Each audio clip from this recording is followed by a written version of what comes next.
क्योंकि आप ये जानकर हैरान रह जाएंगे कि कुरान पाक आज से 1400 साल पहले समुद्री अंधेरे के बारे में कुछ इस तरह से बयान करता है, या फिर इनकी मिसाल ऐसी है जैसे किसी गहरे समंदर के अंदर फैले हुए अंधेरे कि समंदर को एक मौज ने ढांप रखा हो।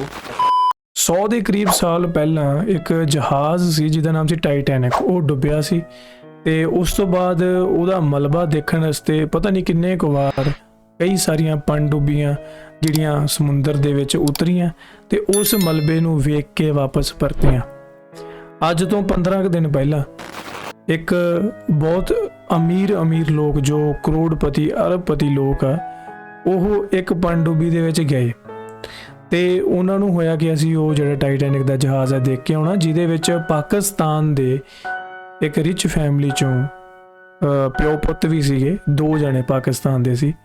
ਤੇ ਲੇਕਿਨ ਉਹ ਇਹਦੀ ਜੋ ਜ਼ਬਰਦਸਤ ਉੱਥੇ ਪ੍ਰੈਸ਼ਰ ਸੀਗਾ ਜਿਹੜਾ ਕਿ ਉਹ ਪਣਡੁੱਬੀ ਸਹਾਰ ਨਹੀਂ ਪਾਈ, ਕਿਉਂਕਿ ਪਣਡੁੱਬੀ ਆਈ ਥਿੰਕ ਕਾਰਬਨ ਦੀ ਬਣੀ ਸੀ ਤੇ ਕਾਰਬਨ ਜਿਹੜਾ ਉਹ ਸਮੁੰਦਰ ਦੇ ਵਿੱਚ ਵਰਕ ਨਹੀਂ ਕਰਦਾ। ਕਾਫੀ ਸਾਰੀਆਂ ਵਾਰਨਿੰਗਸ ਕਾਫੀ ਸਾਰੇ ਲੋਕਾਂ ਵੱਲੋਂ, ਕਾਫੀ ਸਾਰੇ ਲੈਟਰਸ ਓਨਰ ਹੈ ਇਸ ਕੰਪਨੀ ਦੇ ਜਿਨ੍ਹਾਂ ਦੀ ਉਹ ਪਣਡੁੱਬੀ ਸੀ ਉਹਨਾਂ ਨੂੰ ਲਿਖੇ ਗਏ, ਲੇਕਿਨ ਉਹ ਨਹੀਂ ਮੰਨੇ ਤੇ ਉਹਨਾਂ ਨੇ ਜਿਹੜਾ ਉਹਦਾ ਕੋਈ ਟੈਸਟ ਨਹੀਂ ਕੀਤਾ, ਉਹਨੂੰ ਸਿੱਧਾ ਉਹਦੇ 'ਚ ਉਤਾਰਿਆ ਤੇ ਉਹ ਜਿਹੜੀ ਆ ਉਹ ਡੀਕੰਪਰੈਸ ਹੋ ਗਈ, ਮਤਲਬ ਕਿ ਬਿਲਕੁਲ ਕੰਪਰੈਸ ਹੋ ਗਈ। ਠੀਕ ਹੈ, ਕੰਪਰੈਸ ਹੋ ਕੇ ਉਹਦਾ ਜੋ ਐਕਸਪਲੋਡ ਹੋਇਆ, ਬਲਾਸਟ ਹੋਇਆ ਤੇ ਉਹਦੇ ਵਿੱਚ ਜਿਹੜੇ 5 ਕੇ 6 ਜਣੇ ਸੀਗੇ ਉਹ ਬਿਲਕੁਲ ਉਹਨਾਂ ਦੀ ਬੋਡੀ ਤੱਕ ਨਹੀਂ ਲੱਭੀ। ਮਤਲਬ ਇੰਨਾ ਜ਼ਬਰਦਸਤ ਜਿਹੜਾ ਉਹ ਕੰਮ ਹੋਇਆ। ਤੇ ਜਿਹੜੀ ਅੱਜ ਦੀ ਵੀਡੀਓ ਆ ਉਹ ਹੈਗੀ ਵੀ ਹਸੀ ਟੀਵੀ ਤੋਂ, ਤੇ ਉਹ ਕਹਿ ਰਹੀ ਹੈ ਕਿ ਜੋ ਡਾਰਕੈਸਟ ਪੁਆਇੰਟ ਹੈ ਨਾ ਓਸ਼ੀਅਨ ਦਾ, ਉਹ ਮੈਂਸ਼ਨ ਹੈ ਕੁਰਾਨ ਦੇ ਵਿੱਚ। 1400 ਸਾਲ ਪਹਿਲਾਂ ਕੁਰਾਨ ਸਭ ਦੇ ਸਾਹਮਣੇ ਆਈ ਹੈ। ਠੀਕ ਹੈ, ਤੇ ਉਹਦੇ ਵਿੱਚ ਕਹਿੰਦੇ ਵੀ ਉਹ ਮੈਂਸ਼ਨ ਹੈ, ਕਿਉਂਕਿ ਦੇਖੋ ਦੁਨੀਆ ਜਿੰਨੀ ਮਰਜ਼ੀ ਤਰੱਕੀ ਕਰ ਲੇ ਪਰ ਨੇਚਰ, ਕੁਦਰਤ, ਰੱਬ, ਅੱਲਾ, ਵਾਹਿਗੁਰੂ ਉਹਨੇ ਕੁਝ ਚੀਜ਼ਾਂ ਆਪਦੇ ਹੱਥ 'ਚ ਰੱਖੀਆਂ ਜਿੱਥੇ ਹਜੇ ਤੱਕ ਇਨਸਾਨ ਦੀ ਔਕਾਤ ਨਹੀਂ ਹੈ ਪਹੁੰਚਣ ਦੀ। ਤੇ ਦੇਖਦੇ ਹਾਂ ਅੱਜ ਦੀ ਵੀਡੀਓ ਦੇ ਵਿੱਚ ਕਿ ਕੀ ਸਾਰਾ ਇਹ ਮੰਜ਼ਰ ਹੈ। ਤੇ ਉਸ ਤੋਂ ਪਹਿਲਾਂ ਤੁਸੀਂ ਆਪਣੇ ਚੈਨਲ ਨੂੰ ਸਬਸਕ੍ਰਾਈਬ ਕਰਨਾ ਜਿਹਦਾ ਨਾਮ ਹੈ ਪੰਜਾਬੀ ਰੀਲ ਟੀਵੀ, ਤੇ ਲੱਗਦੇ ਹੱਥ ਇੱਕ ਨਵਾਂ ਚੈਨਲ ਸਨਮੀਤ ਸਿੰਘ ਨਾਮ ਤੋਂ, ਇਹਨੂੰ ਵੀ ਤੁਸੀਂ ਚੈੱਕ ਜ਼ਰੂਰ ਕਰਿਓ। ਇੱਥੇ ਆਪਾਂ ਕੁਝ ਵਲੌਗਸ ਵਗੈਰਾ ਅਪਲੋਡ ਕਰਦੇ ਹਾਂ, ਚੈਲੰਜ ਟਾਈਪ, ਪਾਰਟੀ ਟਾਈਪ, ਕੁਛ ਇੱਦਾਂ ਦਾ ਹੈ ਨਾ, ਮਤਲਬ ਐਂਟਰਟੇਨਿੰਗ ਹੁੰਦਾ, ਤੁਸੀਂ ਉਹ ਜਾ ਕੇ ਦੇਖ ਸਕਦੇ ਹੋ, ਇੰਜੋਏ ਕਰ ਸਕਦੇ ਹਾਂ। ਸੋ ਜਿਹੜੀ ਅੱਜ ਦੀ ਵੀਡੀਓ ਆ वो आप शुरू करते हैं जी बिना किसी देर तो आगे। मेरा नाम है हसीब शफकत और आप देख रहे हैं हसी टीवी। ओके, अगर ऊंचाई की बात करें तो हमारी ज़मीन पर सबसे ऊंचा पॉइंट माउंट एवरेस्ट है जिसकी ऊंचाई 8,849 मीटर है। लेकिन अगर ज़मीन की गहराई की बात करें तो अभी तक इंसान समंदर में 11,022 मीटर तक जा चुका है, यानी तकरीबन 11 किलोमीटर तक। ये इतनी ज़्यादा गहराई है कि यहाँ पर पहुँचने के बाद इंसान को सिर्फ 3 चीज़ें नज़र आती हैं। एक तो वहाँ पर बसने वाली समुद्री मखलूक़ात, दूसरा अंधेरा और तीसरा भी अंधेरा, यानी कि हर तरफ अंधेरा ही अंधेरा, क्योंकि सूरज की रोशनी इस कदर समुद्री गहरे हिस्से के अंदर पहुँच ही नहीं पाती। और इतनी गहराई में ये जानने के लिए कि यहाँ पर क्या मौजूद है, इंसान सिर्फ जदीद टेक्नोलॉजी और मशीनों के जरिए ही वहाँ पर जा चुका है, क्योंकि एक आम इंसान का वहाँ तक पहुँचना किसी भी सूरत मुमकिन नहीं है। अब आपने इस पॉइंट को जहन में रखना है, क्योंकि ये तमाम की तमाम वीडियो इसी एक मेन पॉइंट के गिर्द घूमती है। लेकिन सबसे अहम सवाल कि इंसान यहाँ पर जा क्यों नहीं सकता, तो इसका सादा सा जवाब यह है कि यहाँ पर पहुँचने के बाद इंसान अपने ऊपर करोड़ों टन वजनी पानी का दबाव या प्रेशर महसूस करेगा। इतना ज्यादा प्रेशर कि एक हाथी को एक स्टैम्प पेपर पर खड़ा कर दिया जाए, और जाहिर है कि यही प्रेशर कुछ ही सेकंड्स के अंदर इसकी जान ले लेगा। अब तक समंदर की गहराई में जाने का इंसानी वर्ल्ड रिकॉर्ड 332.35 मीटर है, जो कि एक मिस्री मुसलमान अहमद ने बनाया, जिसका नाम Guinness book of world record के अंदर भी दर्ज है।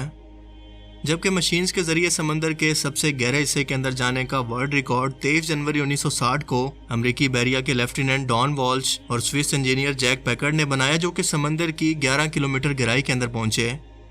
एक तो बेहद अंधेरे की वजह से यहाँ पर उनको कुछ नजर नहीं आया, और दूसरा बेहद प्रेशर की वजह से इनकी सबमरीन की विंडो का शीशा टूट गया, जो कि सीधी सीधी इनकी मौत थी। और दूसरा कोई अनजान मखलूक इन्हें बार बार परेशान कर रही थी, इसीलिए इन्हें फौरन समंदर की सतह पर वापस आना पड़ा। जबकि अकेले समंदर की सबसे गहरी जगह मैरियाना ट्रेंच के अंदर मौजूद चैलेंजर डीप में अकेले जाने का वर्ल्ड रिकॉर्ड टाइटैनिक और अवतार फिल्म के डायरेक्टर जेम्स कैमरॉन ने सन 2012 के अंदर मुकम्मल। ਇਹ ਜਦੋਂ ਫਿਲਮ ਆਈ ਹੈ ਨਾ ਇਹਨਾਂ ਦੀ, ਜਦੋਂ ਅਵਤਾਰ ਆਈ ਹੈ ਜਾਂ ਟਾਈਟੈਨਿਕ ਇਹਨਾਂ ਨੇ ਬਣਾਈ ਸੀ ਜਿਸ ਟਾਈਮ, ਉਦੋਂ ਇਹ ਕਹਿੰਦੇ 2 ਕਿ 3 ਵਾਰ ਖੁਦ ਟਾਈਟੈਨਿਕ ਦਾ ਜੋ ਮਲਬਾ ਦੇਖ ਕੇ ਆਏ ਆ। ਸਦਕੇ ਬਈ ਇਹੋ ਜਿਹੇ ਮੇਕਰਸ ਦੇ ਕਿ ਜਿਹੜੇ ਇੱਕ ਫਿਲਮ ਬਣਾਉਣ ਦੇ ਲਈ ਇੰਨੀ ਜ਼ਿਆਦਾ ਮਿਹਨਤ ਕਰਦੇ ਆ। ਸਾਡੇ ਵਾਲਿਆਂ ਦਾ ਤਾਂ ਥੋੜਾ ਹੱਥ ਟੈਟ ਹੀ ਰਹਿੰਦਾ ਇਹੋ ਜਿਹੇ ਕੰਮਾਂ 'ਚ। किया और चैलेंजर डीप के गहरे तरीन हिस्से के अंदर 35,853 फीट गहराई तक पहुंच गए। आम रोशनी की एक शुआ 7 रंगों से मिलकर बनती है। ये 7 रंग तरतीब से कुछ ऐसे होते हैं: red, orange, yellow, green, blue and violet, जो कि आपने रेनबो में अक्सर देखे होंगे। रोशनी की शुआ जब भी पानी के अंदर दाखिल होती है तो रिफ्रैक्शन के अमल से गुजरती है और ऊपर के 10 से 15 मीटर के दौरान पानी के अंदर सुर्ख रंग जज्ब हो जाता है। लिहाजा अगर कोई गोताखोर पानी के अंदर 25 मीटर की गहराई तक जा पहुंचे और जख्मी हो जाए तो वो अपने खून के अंदर सुर्खी नहीं देख पाएगा, क्योंकि सुर्ख रंग की रोशनी इतना गहराई तक नहीं पहुंच सकती।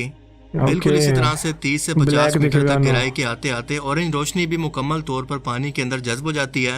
पीली रोशनी 50 से 110 मीटर तक, सब्ज रोशनी 100 से 200 तक, नीली रोशनी 200 मीटर से कुछ ज्यादा तक, जबकि वॉयलेट इससे भी कुछ ज्यादा गहराई तक पहुंचते पहुंचते मुकम्मल तौर पर पानी के अंदर जज्ब हो जाती है। ओके, सो इसे करके अपना पानी ਜਿਹੜਾ ब्लू ज़्यादा दिखता। पानी में रंगों के इस तरह तरतीबवार गायब होने की वजह से समंदर भी तय दर तय करके तारीक होता चला जाता है। यानी यहाँ पर अंधेरे का ज़हूर भी रोशनी की परतों की शक्ल के अंदर होता है। यूं 6000 मीटर से ज्यादा गहराई के अंदर समंदर में मुकम्मल तौर पर अंधेरा होता है और आप अपने हाथ को भी नहीं देख सकते। आपको अपने आसपास सिर्फ अंधेरे के सिवा कुछ भी दिखाई नहीं देता। आज के लेटेस्ट दौर में ऑक्सीजन टैंक समेत और जिस्म को पूरी तरह से हिफाजत में रखकर भी इंसान 332 मीटर से ज्यादा गहराई तक नहीं जा सका। तो फिर 1400 साल पहले आखिर कौन था जो 6000 मीटर गहराई में जाकर मुकम्मल अंधेरा देख कर आया और ये बातें कुरान करीम में लिख गया?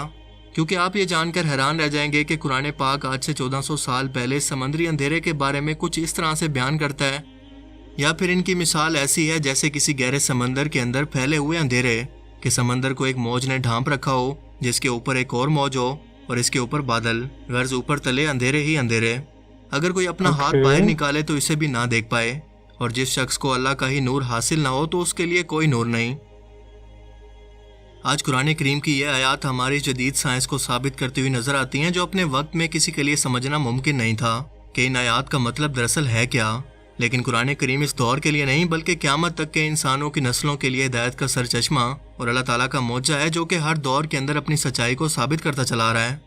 और समंदर की इस सबसे बड़ी खसूसियत से मुतल्लिक वाज़े तौर पर यह बयान फरमाना इस बात का सबसे बड़ा सबूत है कि ये कुरान किसी इंसान का कलाम नहीं बल्कि इस खालिक का कलाम है, जो हर चीज़ का इल्म रखता है और अपनी निशानियों में से हर गुजरते वक्त के साथ हम पर हक को वाज़े कर रहा है। इसलिए अल्लाह पाक फरमाते हैं कि अनकरीब हम इनको अपनी निशानियां अतराफ़ आलम के अंदर भी दिखाएंगे और इनके अपने नफ्स के अंदर भी, यहाँ तक कि इन पर यह बात खुल जाएगी कि ये कुरान वाकई बरक है। क्या ये बात काफ़ी नहीं है कि तेरा रब हर चीज़ का गवाह है? ये सब जानकर भी आखिर कौन है जो कुरान की वादानियत और अल्लाह की मौजूदगी का इनकार करे?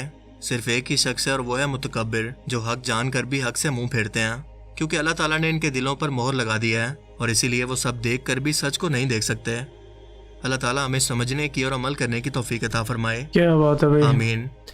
तो गाइस ਇਹ ਸੀ ਅੱਜ ਇੱਕ ਵੀਡੀਓ ਜਿਹਦੇ ਵਿੱਚ ਆਪਾਂ ਦੇਖਿਆ ਕਿ ਇਹਨਾਂ ਨੇ ਦੱਸਿਆ ਆਪਾਂ ਨੂੰ ਕਿ ਜਿਹੜੀ ਡਾਰਕੈਸਟ ਦੀ ਗੱਲ ਆ ਕਿ ਓਸ਼ਨ ਦੇ ਵਿੱਚ ਹਨੇਰਾ ਹੀ ਹਨੇਰਾ ਹੈ।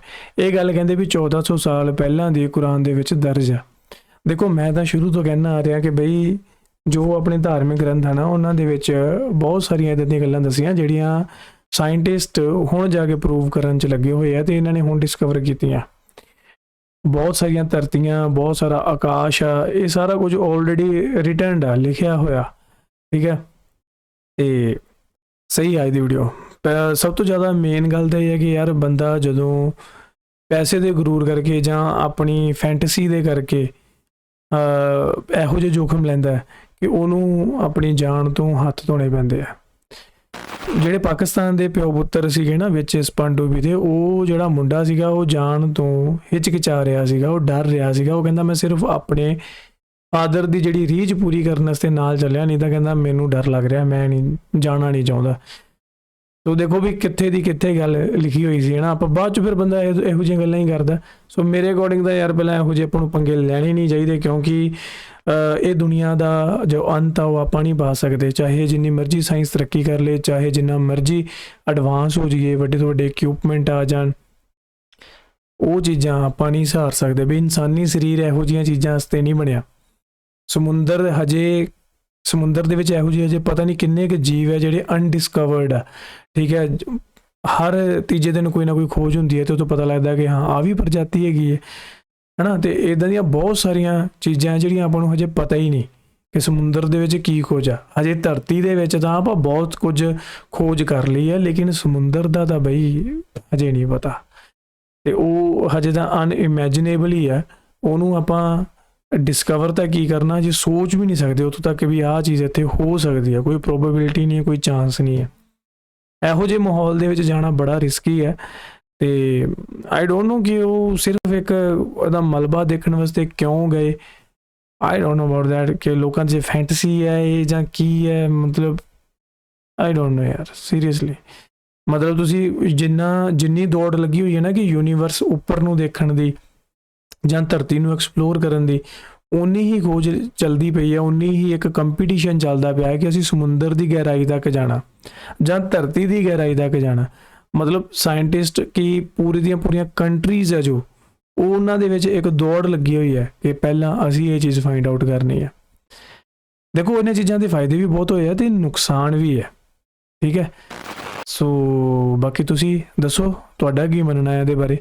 ਦੇਖੋ ਇਹੋ ਜਿਹੀ ਕੋਈ ਚੀਜ਼ ਹੁੰਦੀ ਹੈ ਤਾਂ ਡਰ ਤਾਂ ਲੱਗਦਾ ਯਾਰ, ਕਿਉਂਕਿ ਜਿਹੜੇ ਸ਼ਖਸ ਉਹਨਾਂ ਦੇ ਵਿੱਚ ਸੀਗੇ, ਜਿਹੜੇ ਡੁੱਬੇ ਤਾਂ ਨਹੀਂ ਕਹਿ ਸਕਦੇ, ਜਿਨ੍ਹਾਂ ਦੀ ਡੈਥ ਹੋਈ ਹੈ ਉੱਥੇ, ਉਹਨਾਂ ਦਾ ਪਰਿਵਾਰ ਦੇਖੋ ਕਿਸ ਸਦਮੇ 'ਚ ਹੋਣਾ, ਕੀ ਸੋਚ ਰਿਹਾ ਹੋਣਾ।